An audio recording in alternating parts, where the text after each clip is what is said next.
Yo, I really hope you guys are ready for me to make a statement, contradict it, try to prove both of them to be true, and try and teach you something at the same time.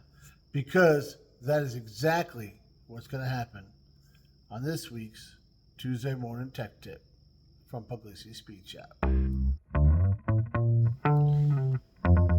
Yo, so if you guys can think all the way back to Friday, you remember what we were doing? I kind of do. We're working this guy right here, the 94 OBS, and we turn our attention to the interior.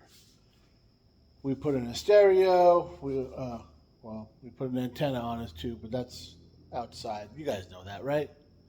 Um, Changed some floor mats. Troubleshot a little bit with the defroster. We put on Oli's favorite part, the dash mat. And got some things out of the carpet, little wrinkles. What else did we do? I feel like we did a lot more, guys. We messed with those super cool sun visors that have not pissed me off one little bit at all. And we learned a couple things when we were doing that. And something kept going through my head. I kept thinking to myself, you don't want to date your project, right? And when I say that, I don't mean like take it out for dinner and a movie. I mean like you don't want to make it so it's only cool right now. Because you guys know, especially, I mean, every industry, the car industry is no different. Something that's cool now ain't cool this time next year. Definitely ain't cool in 5 years. But in about 20, it comes back around. And that is kind of why this guy is coming back around. And I just realized 94 was 31 years ago. Damn. Yo, so there's one thing that has been true since like the beginning of time and has zero chance of stopping anytime soon. And that is that styles, they come and go, right? Whether it's the clothes you wear, how you comb your hair, to the car you drive, right? And it's not always just a time frame thing. It's also a location. I'll give you an example. 1990, all right? I moved from Long Island up to the Pocono Mountains in Pennsylvania. I was in 8th grade, and living on Long Island, if you didn't show up for school with some like leather slip-on loafers, Z Calvaricis tight rolled, and your hair just, well, it had some body to it, all right? If you weren't doing that, dude, don't even show up to school. Don't even bother, right? And then I moved up to Pennsylvania, and if you don't have jeans, a flannel, and work boots, what are you even doing, guy, right? Now, some of those things, you can still get away with wearing jeans, a flannel, and work boots, because I do it. I do it a lot of time. And a lot of us do. It's still a popular style. Show up with some Z Calvaricis today. Actually, you know what? You'd probably get some props because people would be impressed that you were able to find them, because half the people don't even know what they are, right? I tell you that to tell you this. Back in 1989, my father went and bought a Toyota pickup. It wasn't anything special. It was a truck he needed for work. But my old man didn't keep things stock. Where do I get it from? Anyways, he everything he had put a little, little touch to. So he had his little Toyota pickup, nothing special. Rubber flooring, 4 or 5 speed, whatever it was, 4-cylinder, 2-wheel drive. Nothing. Roll up windows, no AC, whatever, right? But he started doing some things to it. He threw a pop-up sunroof in it. He put some body side molding on it, tinted the windows. He put carpet down. And one thing I remember, he had some pinstriping put on it. He's a big pinstriping guy, right? Always, everything he had, he always wanted pinstripe on. Well, he had a blue, like a bright blue, and a hot pink. And it had a little heartbeat thing on it, like halfway like up the fender. And it said, cool, no, I'm sorry, Hot Summer 89. I don't remember if it was that hot of a summer, like statistically speaking. But the reason I said the cool, I remember saying, what would they do in the winter, Dad? And he said, you'd put cool winter 89. And I was like, wow, you already had it figured out, right? So now, if you saw this truck today, you'd say, oh, that's a throwback or whatever, right? And that's cool, this and that. If you saw that truck in the late 90s, early 2000s, you'd be like, pro, what are you even doing, right? So they come back around, right? I mean, like, bell bottoms were all the rage in the 70s. The 80s, they thought it was ridiculous. The mid to late 90s, they came back again. And I think they're back again. I don't really keep up on the styles, but that's what's happened. How many people you see all the neon colors because it's like, 80s thing they're doing right now. The 90s are doing back because it's just coming back around. So you see it constantly.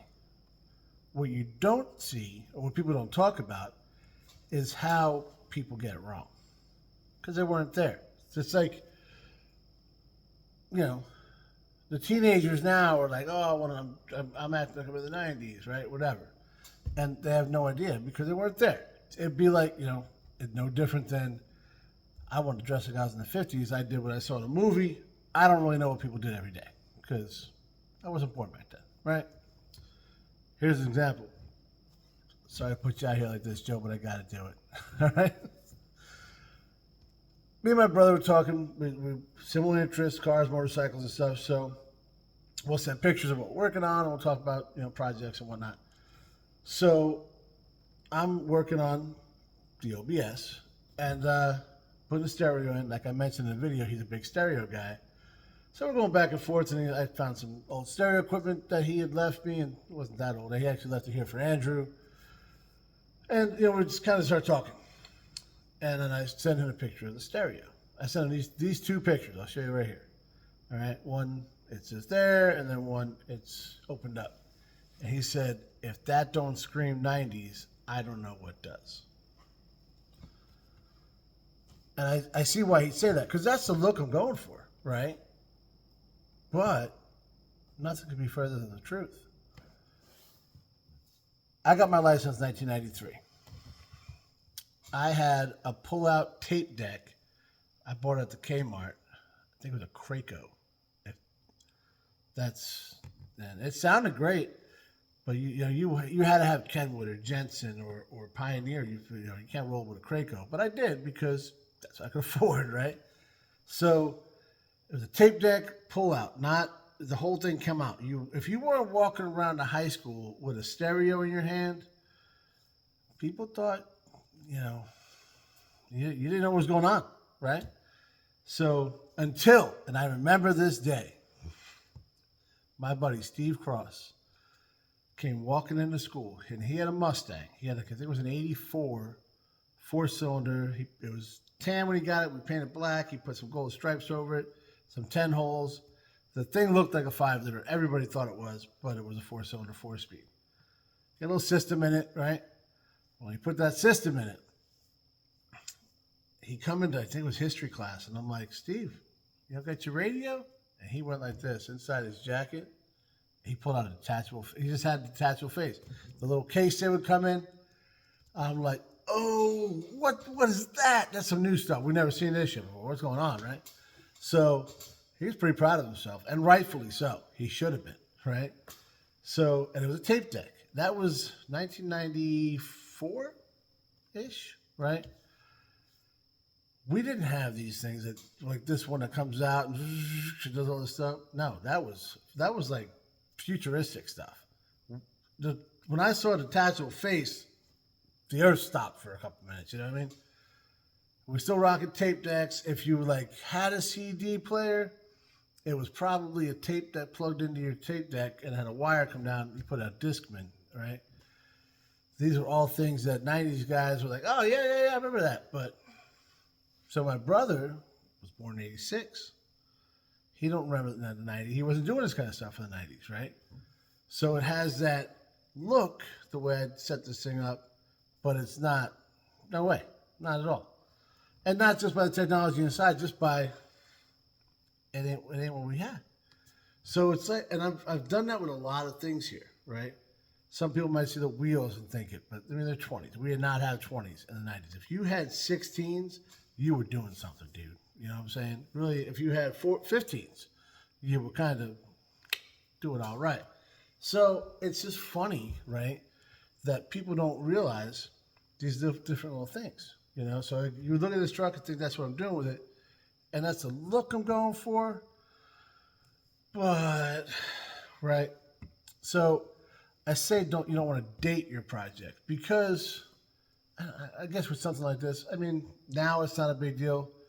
Another 20 years down the road, it probably would be, right? You don't want to, you got to be careful how you mod things. You don't want to make it so it's not easily changeable, you know, because like rims, for example, they change style constantly. Mine pretty much stays the same, but people that like that cutting edge stuff or whatever, you change with no problem, right? Paint, not so much, right? That's going to cost you, well, as time goes on, more and more money. Now, you want a good paint job, and you're coming out of pocket minimum 10 grand, probably more, right? If you want something custom or whatever. I mean, the days of Earl Shive's $39.95 paint they're gone. They're gone, right? It costs you $100 to shoot some piss can on something. So it's just not there anymore, right? And you see vehicles where people will, and I'm going to probably offend some people. That's unfortunate. We all have our own styles. All right. So there's a disclaimer. But people like Mike Cotton, right? You guys know who he is. Comes out Finnegan and them guys. He's got this Pro Street car. Now, Pro Street, that was a thing, and then it wasn't, and it is, and it wasn't. And it's kind of now it's more of a mild thing, but the performance is still there. What's he got? Like a Cougar or a Zephyr or something like that. And it's pink with, like, I think orange and blue stripes. This big heartbeat thing down the door. Now everybody's like, that's so cool, man. Yeah, yeah. But said, early 2000s, like, look at this lame-o. What are you doing, guy? Paint your stuff, dude. So, you know, you can either wait for it to come back into style or be so old that it's cool, or you're going to keep paying to do it, right? So there's ways to do that. You know, you can, especially now with wraps and stuff, but they're not cheap. It's, you know, $2-3 grand for a wrap, right? So it's like, what do you do? Well, for me, I'm kind of lucky. And I say that because I've never been a wild type guy with that stuff. I mean, from as far back as I can remember, I've always been more of a mild custom type of dude, right? Like, though, even like, you guys know I'm real into tail draggers and you know, the 50s customs with a K, right? But I don't like the wild stuff. I like, you know, some French headlights and tail lights and, you know, lowered a little bit and, you know, this and that. But not some of the crazy stuff, I mean, which is amazing fabrication, but it's not my thing, right? So that's kind of good for me because it's kind of mild and you can change to fit into your different styles with, like, changing the rims, tinting your windows, or changing your mirrors, or maybe a pinstripe or something. But when you start going crazy, like a couple years ago, Ghost Flames, early 2000s. Oh man, Ghost Flames were the thing. I was like, they're what's the word I'm looking for? Subtle, right? So the in-your-face flame jobs of, you know, the 60s and 70s or whatever, you know, it depends on the car, I guess, right? But there were some wild flame jobs I saw in the custom world, you know, with you know, 50s customs, basically, down the whole car, right? And I was like, I can appreciate it for what it is. I would want it in my car, but whatever, right? Like I said, this is all about your own personal thing. So this is where I say I'm going to contradict. I'm telling you, you got to keep it mild. It's this way. It's always easily in style. You change one or two things, boom, and then here I am now telling you that if it's a car. Can I be right with both of them?